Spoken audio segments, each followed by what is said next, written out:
Sounds drive.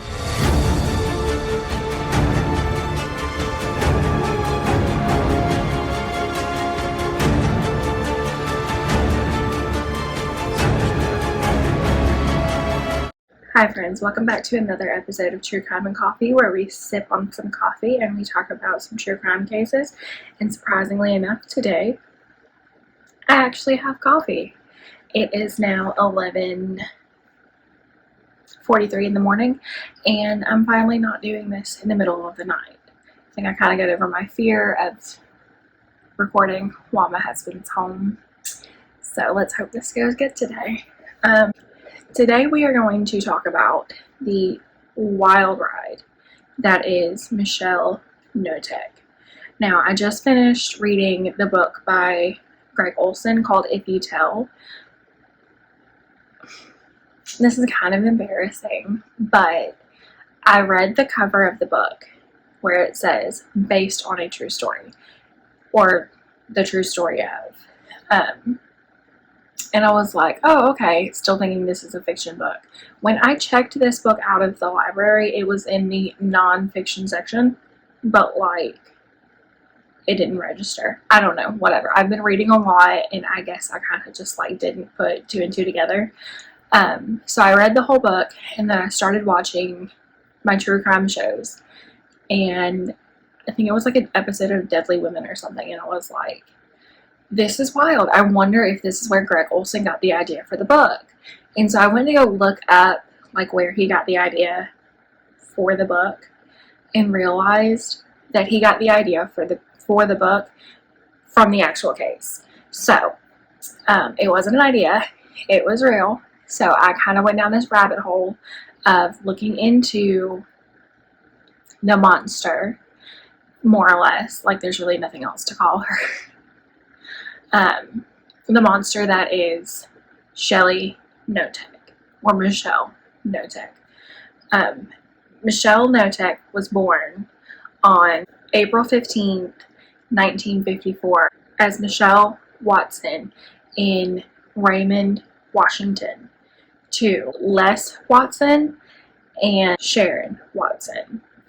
Now, she is one of three children from that marriage, but that marriage didn't last, and they got a divorce, and Les married Laura Stallings.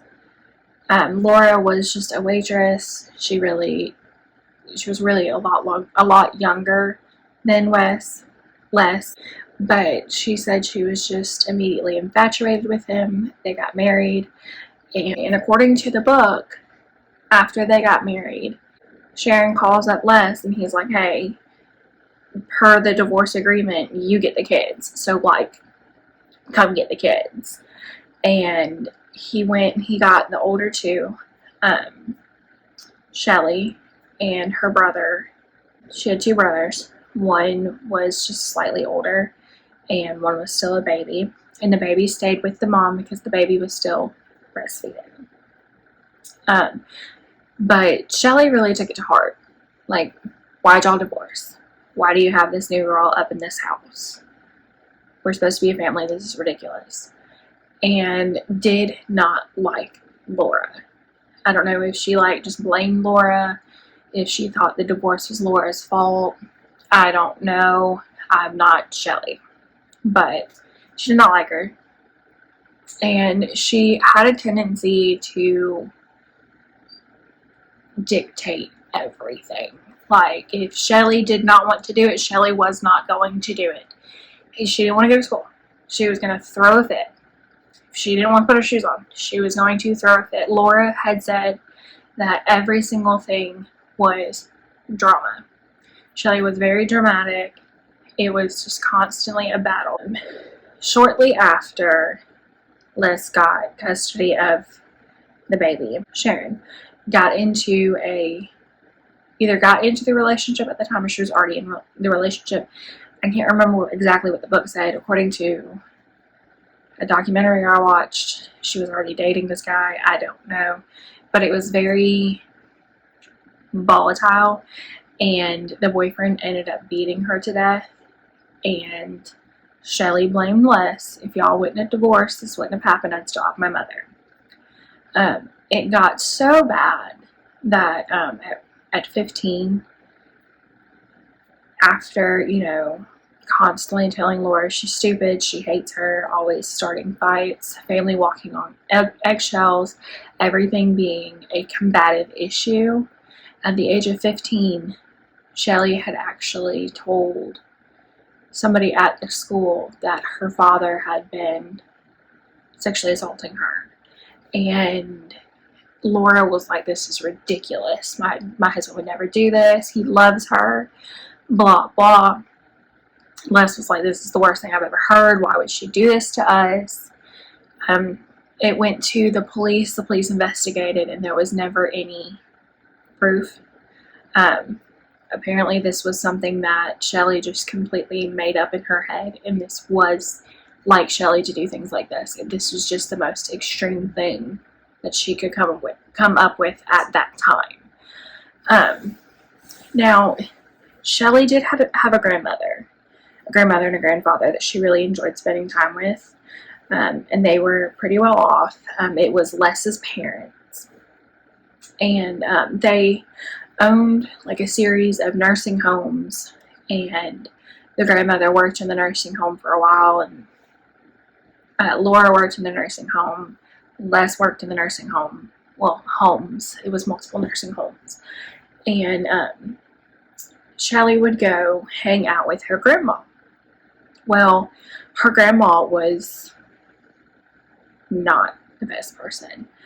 She was known to terrorize her staff that she had at her house, like her housekeeper, things like that. She would just straight up terrorize them.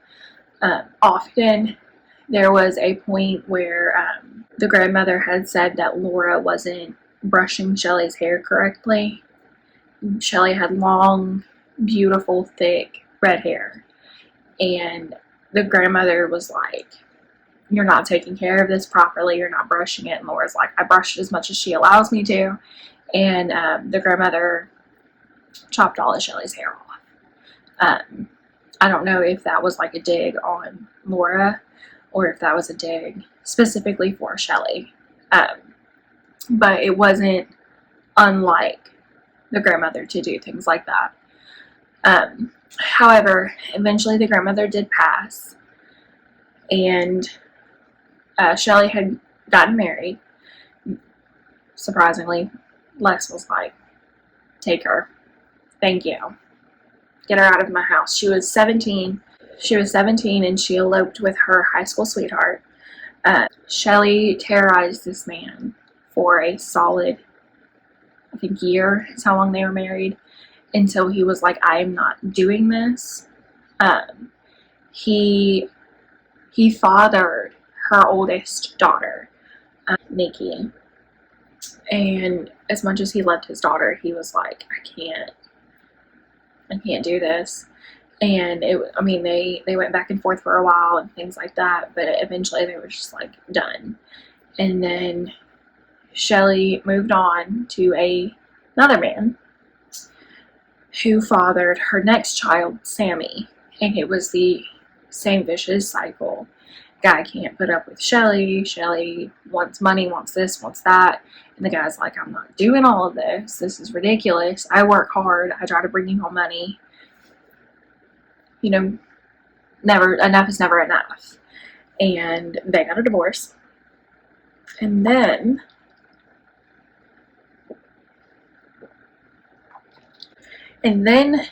Shelly met David.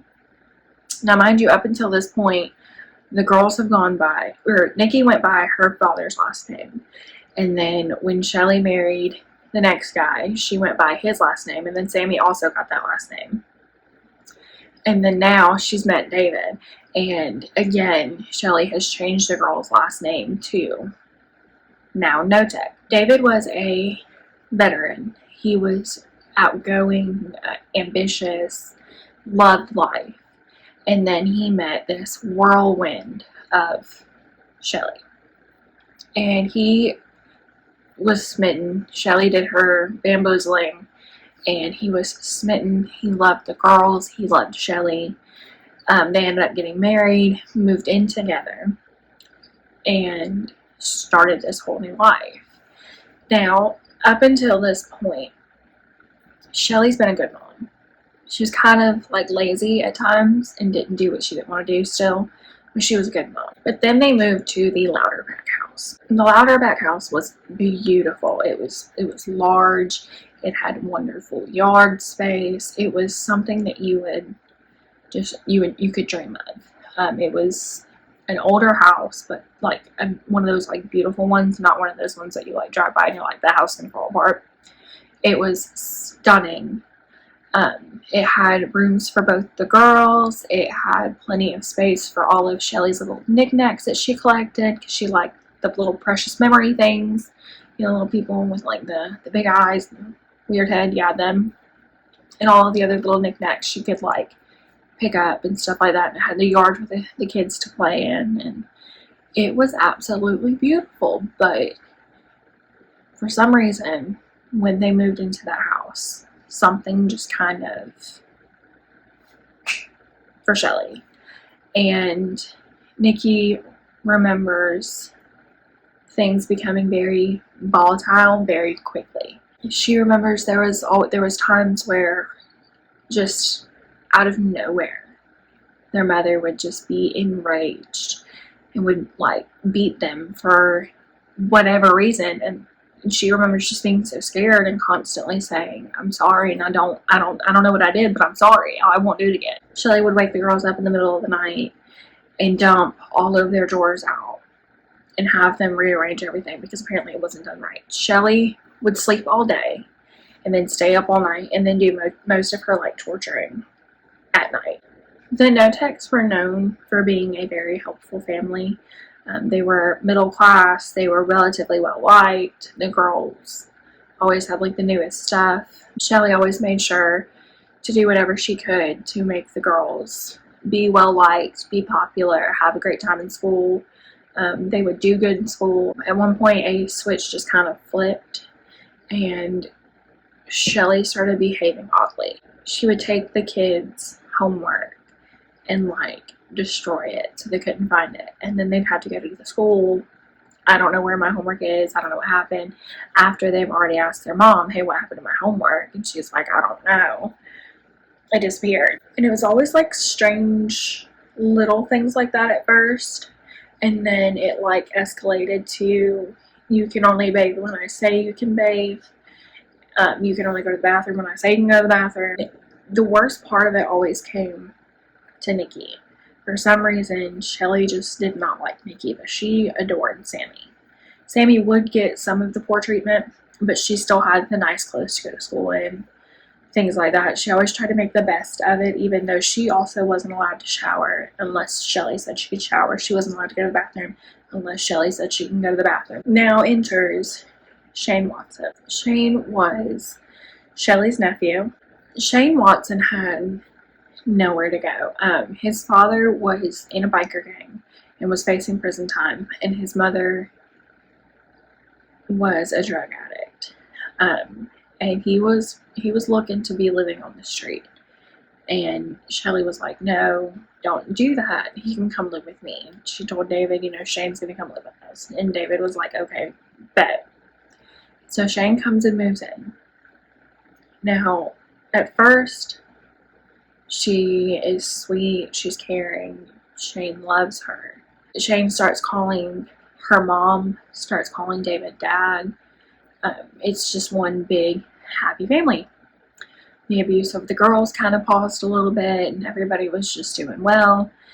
And then about a month into living there with them, after Shelly put on this whole, "I'm a great mom, I'm a great aunt, come live with me, we'll have the best time, blah, blah, blah," Shane's been living there for about a month now, and it starts with Shane. Same process. Homework would go missing, just small things here and there, and then he couldn't shower unless she said he could shower, couldn't use the bathroom unless, she told him to go ahead. Anything she could do to get control, she would do. And then came the wallowing. And wallowing is exactly how it sounds. She would wake them up in the middle of the night, take them out back, and have them roll around in mud. Spraying them with the water hose. It didn't matter if it was nice out, raining out, cold out, whatever. They were forced to wallow. Nikki and Shane. And it was constantly Nikki and Shane. She would force them to strip down and dance in the living room with each other. Like couple sway to the music kind of dance. She at one point had them in the freezing cold snow roll down a hill naked in the back of the house. Just kept going down the hill, kept going down the hill, until there was literally blood all over the place. Shane had to sleep in the basement next to a gas, coal, something heater that was meant to heat the entire house, and the entire basement smelled like this propane, this gas, and he was forced to sleep down there. What little bit he came to the house with was taken away. Whatever was bought for him was taken away. Same thing with Nikki. She was forced to wear the same clothes to school for a week. People thought she was weird. She smelled funny and didn't know why she didn't bathe. Unknowing that her mother makes her do this. Kathy Laurento was Shelly's hairdresser and best friend. Kathy was happy, had a family. She was doing pretty successfully. She even left her hairdressing job and went to a bigger corporation type job. One was the job she left was like locally owned, and she left to go to a larger corporation. However, at one point that fell through and her family started to kind of crumble, and she kind of just had nowhere to go. And Shelly was like, you know what, just come live with me. At the time, Shelly was pregnant with Tori, her last child, and her child with David, and was like, you can help me with the baby, you can take me to the doctor, and you can take me to my cancer treatments, because yes, Shelly was faking cancer at this point in time, because this is just crazy. Shelly was faking cancer at this time and was also pregnant, and everybody was wondering, how are you going to do cancer treatment while you're pregnant? Are they still going to do cancer treatment while you're pregnant? And she was like, why are you questioning me? I have cancer. Do you always run around questioning cancer patients? Blah, blah, blah.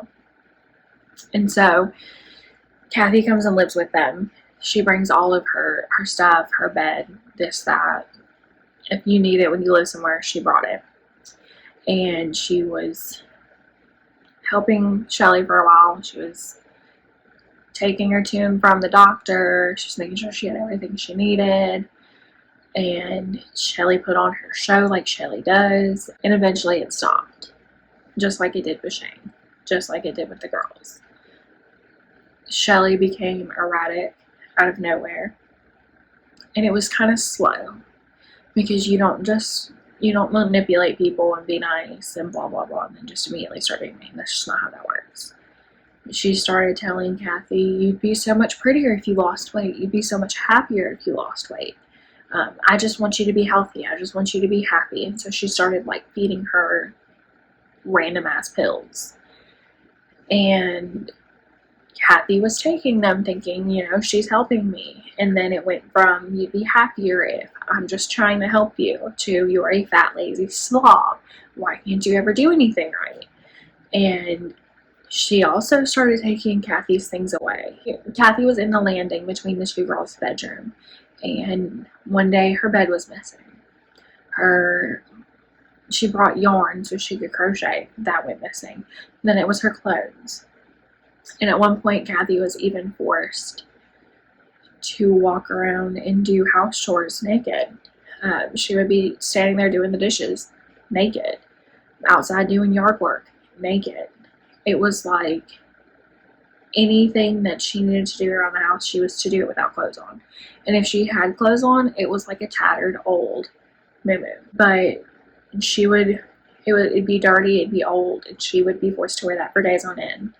And it was the same, no shower unless I say so, no bath unless I say so, for Kathy as it was for the girls. So she's walking around dirty doing yard work in either her nightgown or nothing at all. On top of feeding her pills, Shelly thought it was a game to find whatever rotting food she had in the fridge and feed that to Kathy. It was like she wanted to see what she could make people do. She would tell her to do some crazy things, and she would do it. During this time, Shelly did give birth to Tori, and Kathy helped take care of Tori, but she was still forced to do all kinds of like odd things. Now at this point, when she had given birth to Tori, the family had moved to a 6-acre farm and like a smaller house, and Shelly was not happy. Shelly did not like that in the least bit. Shane was made to sleep on the couch, and Kathy was made to sleep on the floor. Nikki and Sammy got their own rooms, I do believe, and Tori slept in the parents' bedroom.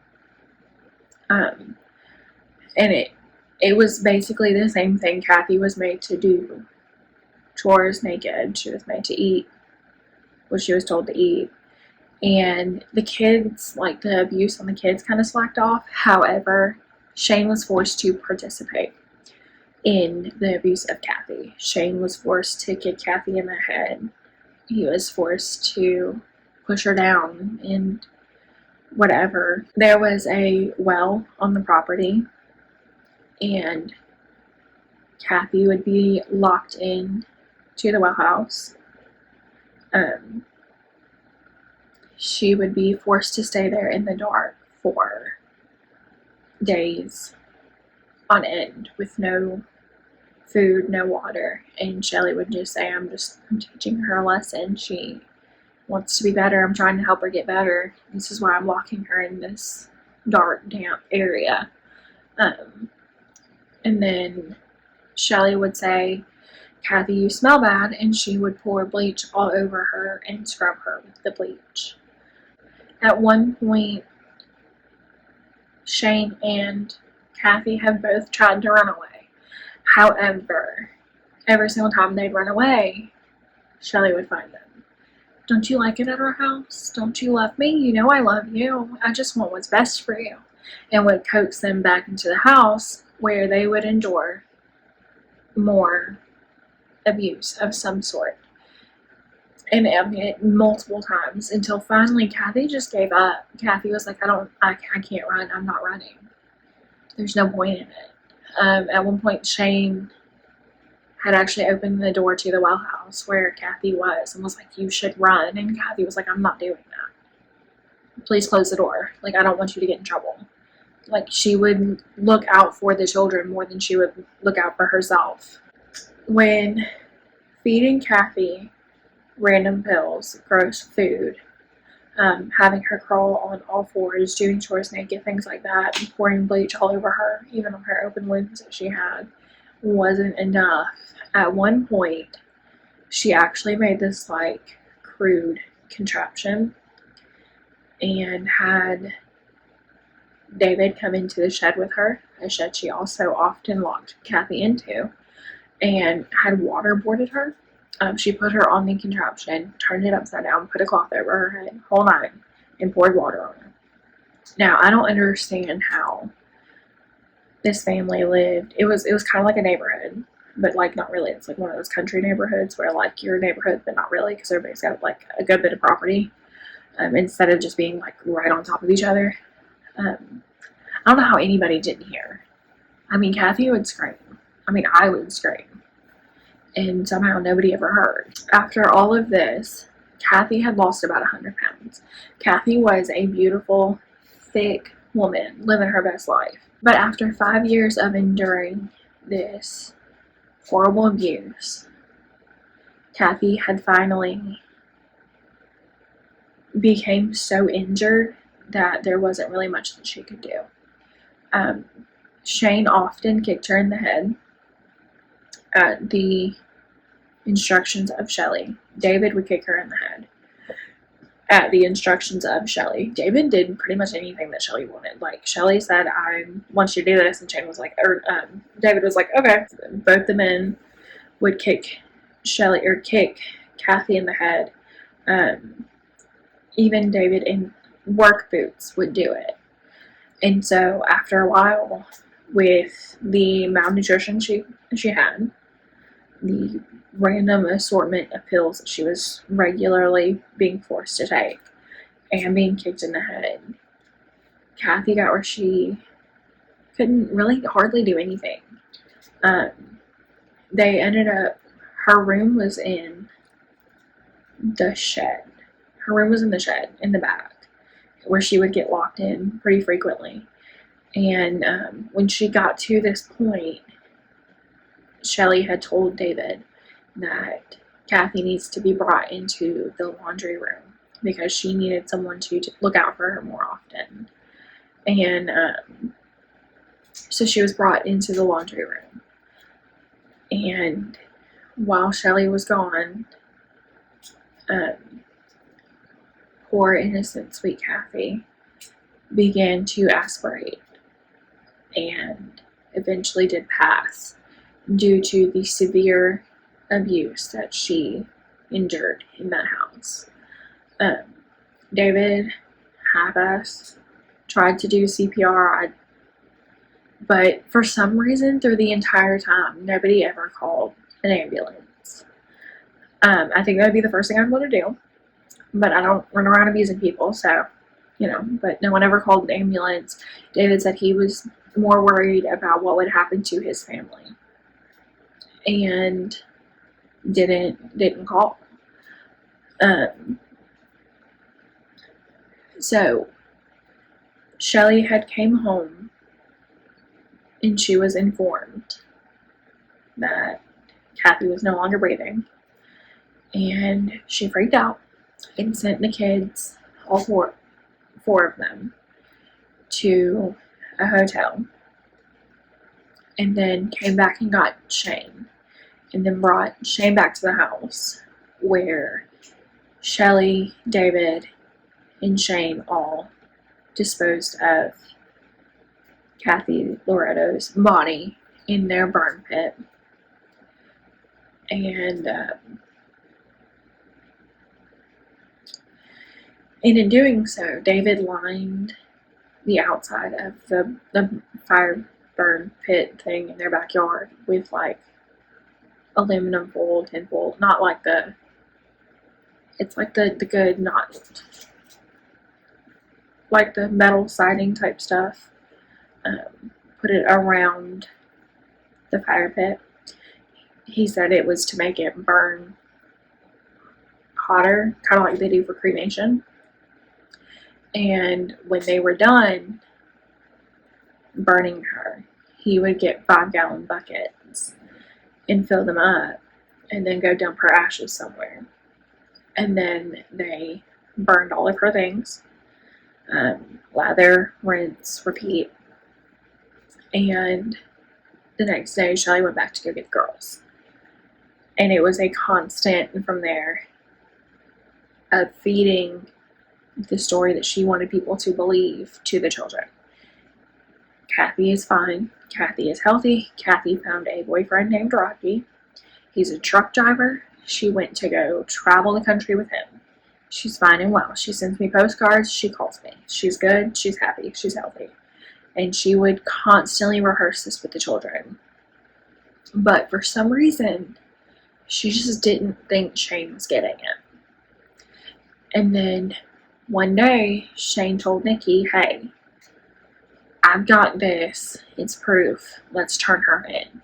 And Nikki was like, you are so right. I'm tired of this crap too. Let's turn her in. Let's go. Shane stuffed pictures that he had taken of Kathy right before she died into his little teddy bear he had. Shane showed Nikki those exact photos that he was going to use to turn her into the police. Not Nikki, but turn Shelly into the police. And poor little sweet Nikki went and told her mom. I think Nikki was mostly afraid of getting in trouble herself. Her mom literally just killed Kathy, so what would she do to Nikki if she found out that Nikki snitched? And that's what she was afraid of. But not long after that, Shane just kind of disappeared out of nowhere. They didn't see him for a while. They hadn't seen him for a while. And Shelly had said Shane left for Alaska to be a fisherman on a fishing boat. And, you know, he'll call when he can. He left her this birdhouse that he made and said, I love you, you know, you're the best, blah, blah. And she would continue to feed the story to the kids that Shane called. Oh, Shane just called you. You just missed him 5 minutes ago. I had a good 20-minute conversation with him. He's great. He's happy. He's healthy. And when Laura would call, as she usually did, to talk to the kids, she'd ask to talk to Shane too. And it was the same thing. Oh, you just missed him. He just called. He's happy. He's healthy. Blah, blah, blah. And it was repeated to the kids so much, the kids started to believe it. They have no other reason not to believe it, you know. Shane's happy. Shane's healthy. Shane's fishing. And so the girls began to endure more abuse. Shane's gone. Kathy's gone. Who else is there? So it was Nikki and Sammy. And finally, Nikki said, I've had enough. And she left. She was 19, 20 at the time. She just finished high school. She wanted to go to college. Her parents didn't want her to go to college. She was forced to do her chores in old sweatpants. She needed to feed the animals. She needed to do this. She needed to do that. And it was, you know, same abuse, different house, 2 less people, you know. And she said, I've had enough. And she went to go live with David's sister. And she was like, this is the best thing ever. I love it here. I don't want to go home. And she stayed there for a couple months. And then when I think she came back. And then she moved in with Laura, the Shelly's stepmother. And she stayed there and she absolutely never came back. She started working in the nursing home, living her best life, doing her thing. And finally, Sammy came to visit at one point and ended up deciding she's tired of this shit too. Had her boyfriend help her leave. Now, Nikki's out living her best life. She has her own apartment. She's got a boyfriend, blah, blah. Sammy's like, deuces, snuck out and straight up left. So it was quite literally just story. Nikki tried to go to the police during this time and told them absolutely everything. You need to check my mom out. My mom is literally killing people. My cousin's missing. They had this other staying guest, Kathy. I'm sure you're still looking into Kathy's disappearance because your parents are worried about her. She killed Kathy. That girl right there, you know, go check her out, and they never did. Nothing came of it. And so Sammy was like, I'm not getting involved because last time you tried to do this, they just didn't do anything. Until Ronald Woodsworth came into the picture. Ronald was new to town and was also a veteran. Him and his longtime partner split up, and he was devastated. He felt like his mother didn't understand him. No one wanted to take care of his cats. He had nowhere to go. He was getting evicted, and Shelly did her thing. Come live with me. At this point, she was working with a company that helped elderly people that needed help. That was a disaster. She didn't work there very long. But she had met Ron doing this, and they became best of friends. It was the same process. Come live with me. We'll be happy. Best of friends. And he said, yes, Shelly dear. And so he did. And everything was happy. Everything was perfect. Everything was going great for a week. Yep, for a whole week. This time she said, I'm not taking my time. I'm going to do what I want to do. And then she would contact his family and try to drive a wedge through them, like with them to him. He doesn't love you. He's not doing right. He's bitter, blah, blah, blah. Talk, I love y'all. Y'all are the best, blah, blah, blah. Manipulative, psychotic stuff. And then to Ron over here, it was the same process. Your mom doesn't understand you. If your mom really loved you, she wouldn't be doing this. So much so that they didn't want anything to do with each other. I think Ron's mom even took out a restraining order against him.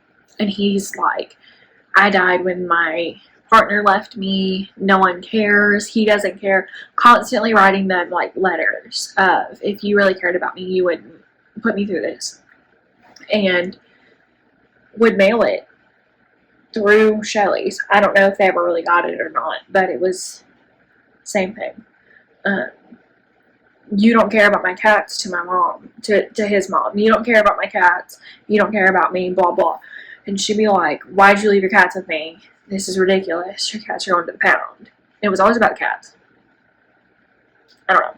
So, after driving a wedge through the family and him, there was also another friend who lived in San Francisco, San something in California.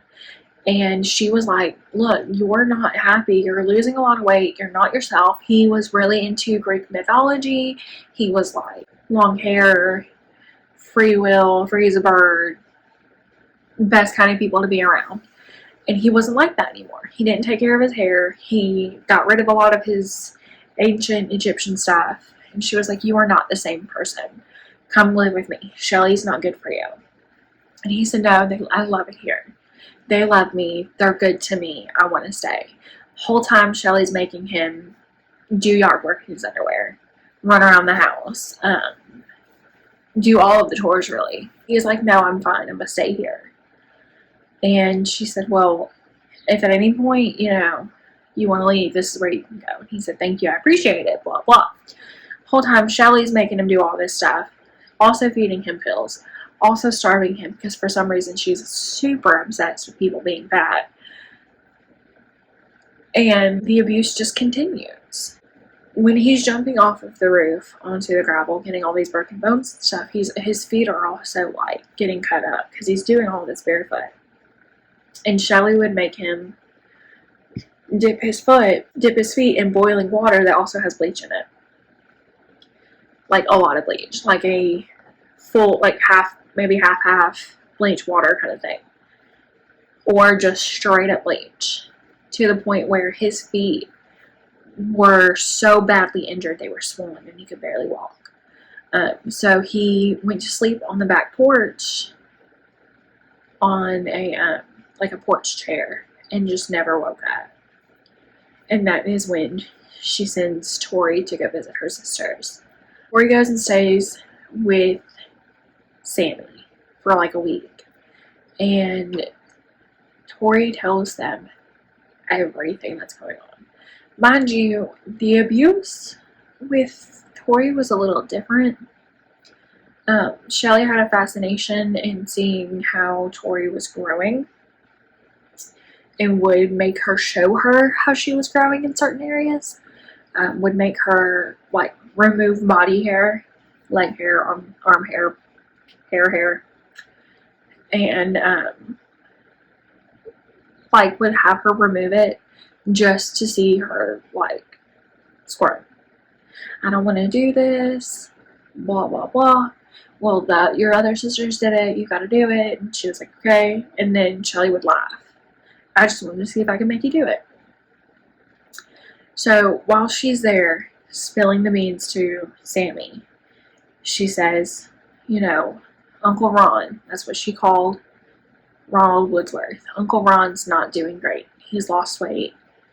He's different. I don't know what's going on, but something's not right. And it clicked in Sammy's mind.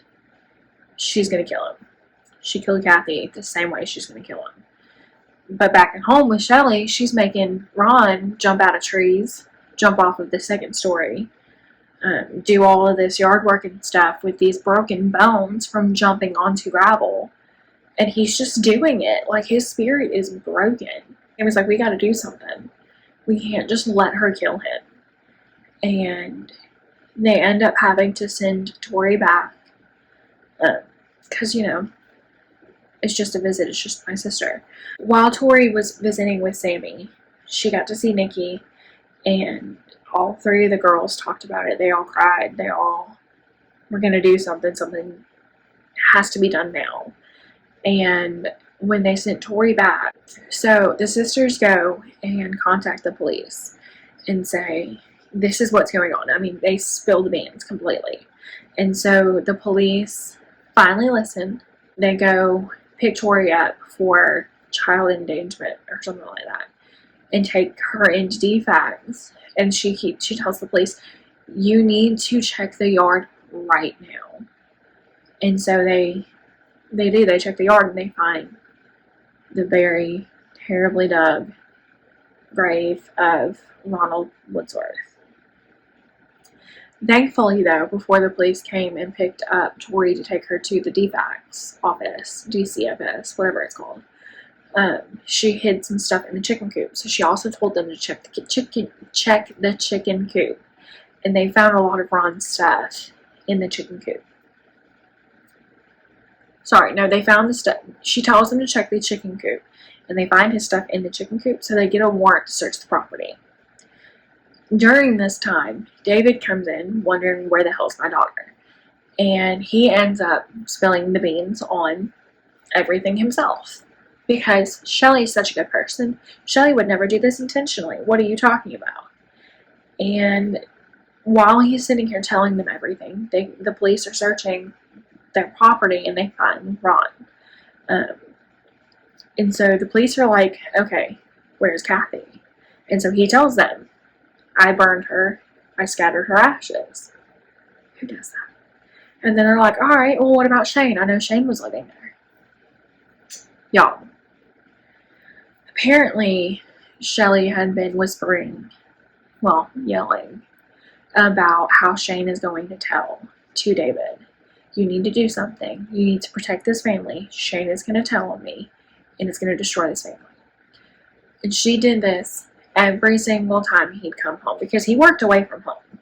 He'd stay, during the week where he worked, 3 or 4 hours away, come home, deal with this, lather, rinse, repeat, to the point where sometimes he was falling asleep in the car.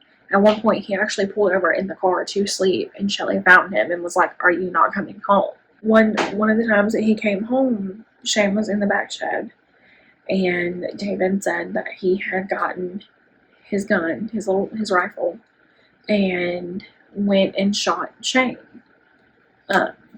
So apparently Ron and Kathy weren't murdered, but he knew Shane was. He said, I loved him, but I just couldn't let him ruin my family. David gets arrested for his part, and then they go and arrest Shelly, and Tori goes and lives with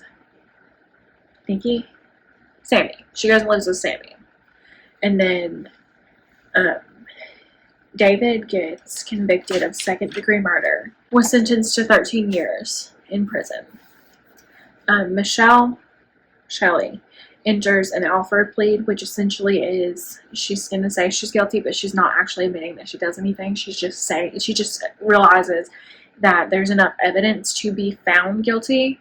So she goes to the trial. She could be sentenced to more. So she enters this Alford plea, and she's sentenced to 22 years in prison. And she was eligible for early parole in June of 2022. David already got out of jail. David he's moved on. He does his own thing now.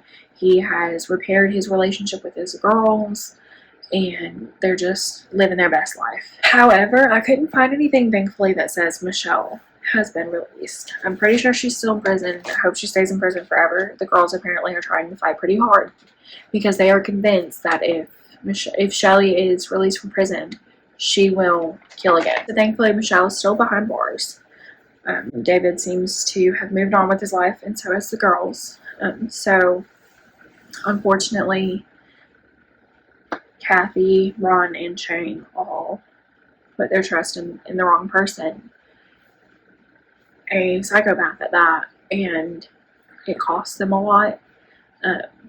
But I'm very thankful that Nikki, Sammy, and Tori were able to get out and still mostly have good lives. But thank you for watching. I will do my best to have another video in at least a week. I'm doing the research now, so hopefully that works out. But make good choices. Kind of try to do your best to make sure your friends aren't crazy. Drink your water, and have a good day. Bye. If I shake, do you shake? No. Okay.